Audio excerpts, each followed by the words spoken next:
lahat.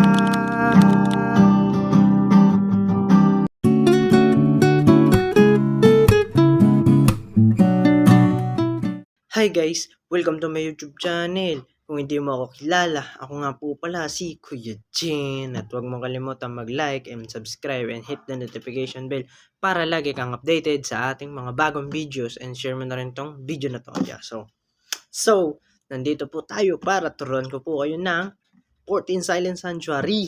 Yan, magandang kanta, no? So, ang ituturo ko ngayon sa inyo ay intro muna.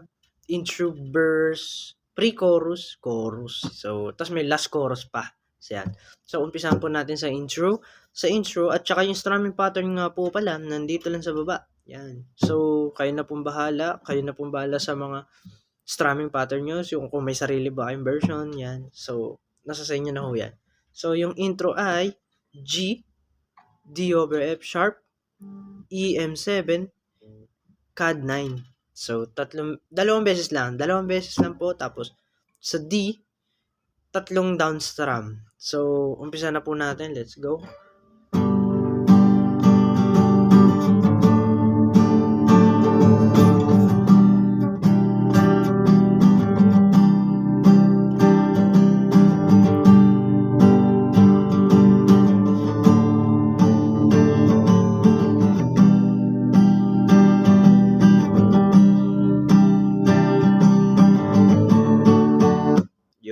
Yun yung intro, tapos kakanta yun.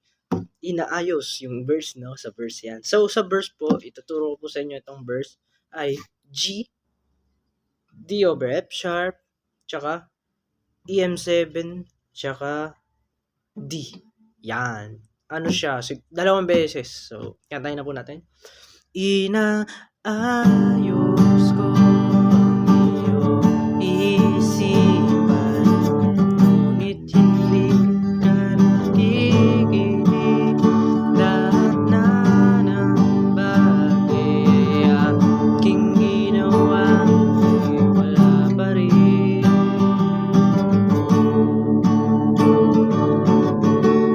So, punta na po tayo sa pre-chorus. Ang pre-chorus ay EM7, V minor na pinadali, and G na nasa loob ng box, at ang D over F sharp. Ipapaliwanag ko po sa inyo kung bakit sila nandoon. Nandito po sa harapan ko, may makikita po kayo. Yan. So, pupunta na po kayo sa CAD 9, A minor, at D. Pag kinanta nyo siya, ay ganito po ang mangyayari. Ilang beses ko ba sasabihin na wala nang kwenta nakaraan, pero nito pinipili.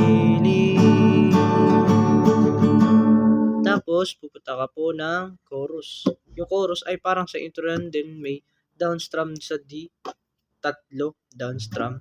Tapos yung intro parang ganun din sa chorus. Ganito po kapag ginanto siya. Ikaw lang ang nais ko makasama, wala na akong gusto pang balikan, kahit ako'y papiliin, ikaw ay umasa, gusto ko makapili.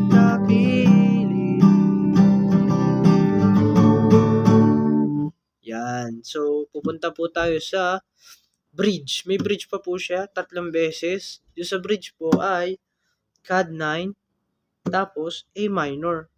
Kayo na pong bahala kung gusto nyo po siyang dagdagan ng instrumental. So, punta na po tayo sa pinaka-last. Ang last ay lastly, pre-chorus. Yung doon na tayo sa may part na dugdug ibig bigay, yun. So, ituturo ko na po sa inyo. May mga mute din po siya. So, sa EM7, para lang din po to sa pre-chorus, pero naiba lang po siya. Sa EM7 ay dalawang down strum, tapos mute. Ganyan. Tapos, sa B minor din po, mute. Tapos, CAD 9. Normal na strumming, dalawang beses nyo siyang gagawin.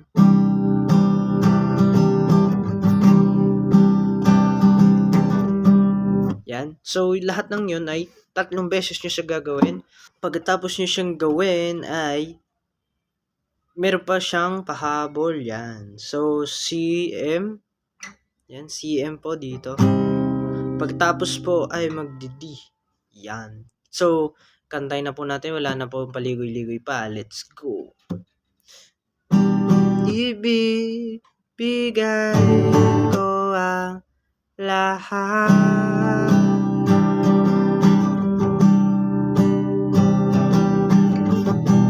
Pati na rin ang iyong pangarap.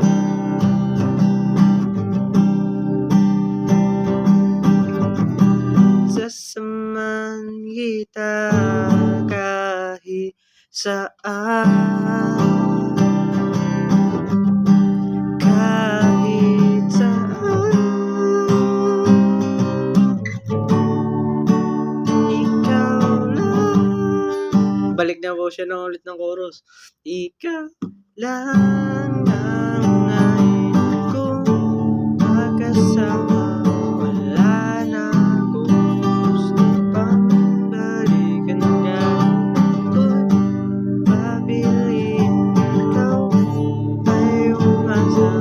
Gusto ko bang mabilin? Yun.